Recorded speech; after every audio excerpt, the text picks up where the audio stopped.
Good morning dear students.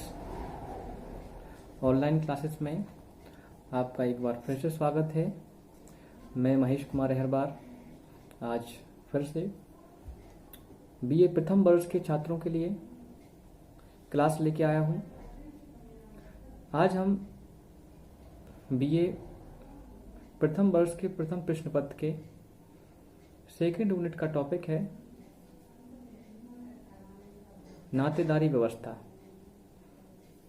Kinship system के बारे में बात करेंगे।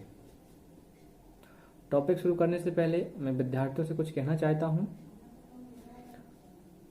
कि कोशिश करें कि मेरे वीडियो को लास्ट तक देखें और बीच बीच में पॉज करके आप नोट भी करते रहें, क्योंकि मैं यहाँ प्रेजेंटेशन नहीं दे पाता हूँ, जिस कारण आप इसको पॉज करके नोट कर लें और पुनः एक बार या दूसरी बार वीडियो को देखेंगे तो आपको और अच्छे से समझ में आएगा। तो शुरू करते हैं अपना टॉपिक नातेदारी व्यवस्था।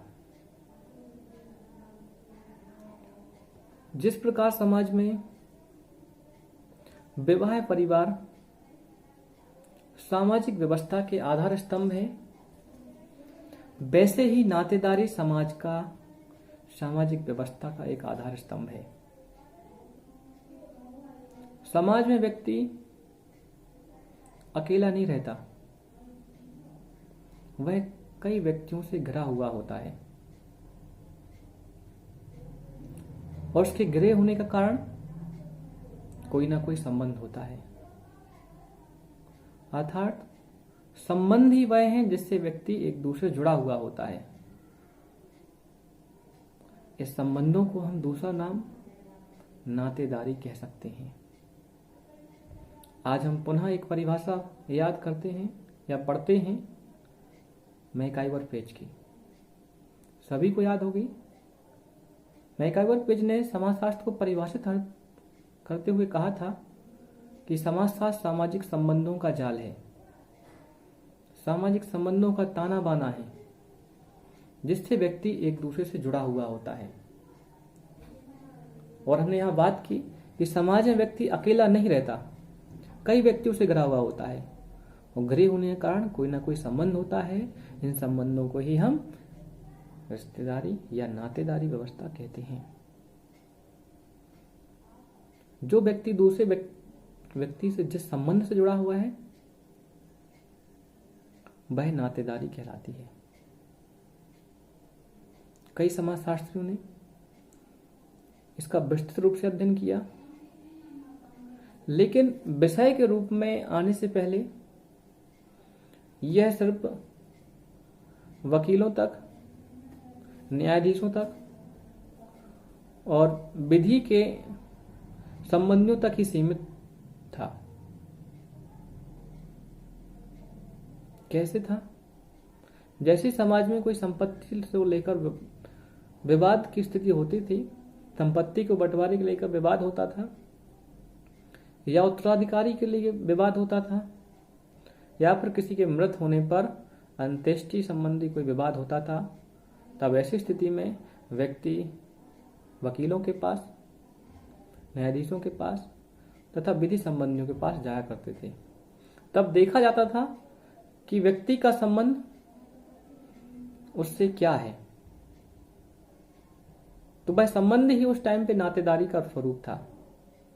लेकिन जब समाजशास्त्र विषय के रूप में आया, समाज का अध्ययन हुआ, संबंधों का अध्ययन हुआ, तब नातेदारी का विस्तृत रूप से अध्ययन किया, जिसमें कई विदेशी समाजशास्त्री जैसे Radcliffe Brown, Robin Fox, GS Ghurye, रूसी Mayer, Levi Strauss, Louis Dumont, Irawati Karve, GP Murdock, GP Ghurye, GS Ghurye आदि समाजशास्त्रियों ने इसका गहन रूप से अध्ययन किया।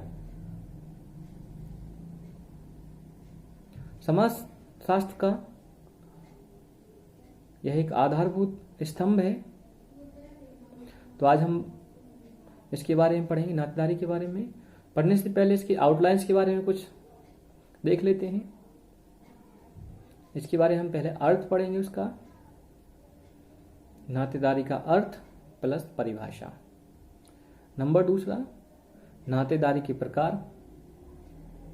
नंबर तीसरा, नातेदारी की श्रेणियां। नंबर चौथा, नातेदारी का वर्तमान समाज में या वर्तमान संदर्भ में महत्व। इन टॉपिक के अंतर्गत हम बात करेंगे। आप पॉज करते इनको नोट करते जाएं और पुनः एक बार इसको वीडियो को फिर से देखें तो आपको समझ में आएगा। और इसकी सॉफ्ट कॉपी के लिए आप मुझे व्हाट्सअप कर सकते हैं, तो मैं आपको व्हाट्सअप पर इसकी सॉफ्ट कॉपी प्रोवाइड करा दूंगा। वीडियो देखने के बाद या सॉफ्ट कॉपी पढ़ने के बाद पुनः वीडियो देखें तो आशा करता हूं कि आपको ये पूरा टॉपिक अच्छे से समझ में आएगा। शुरुआत करते हैं समाजशास्त्र में नातेदारी की अर्थ की।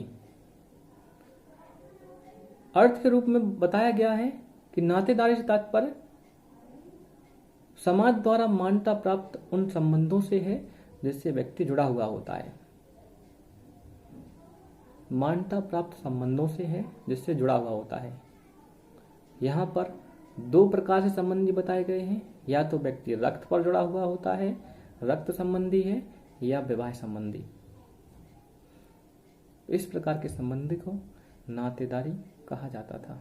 जो व्यक्ति जुड़ते हैं उनको नातेदार तथा इस प्रक्रिया को नातेदारी का नाम दिया जाता है।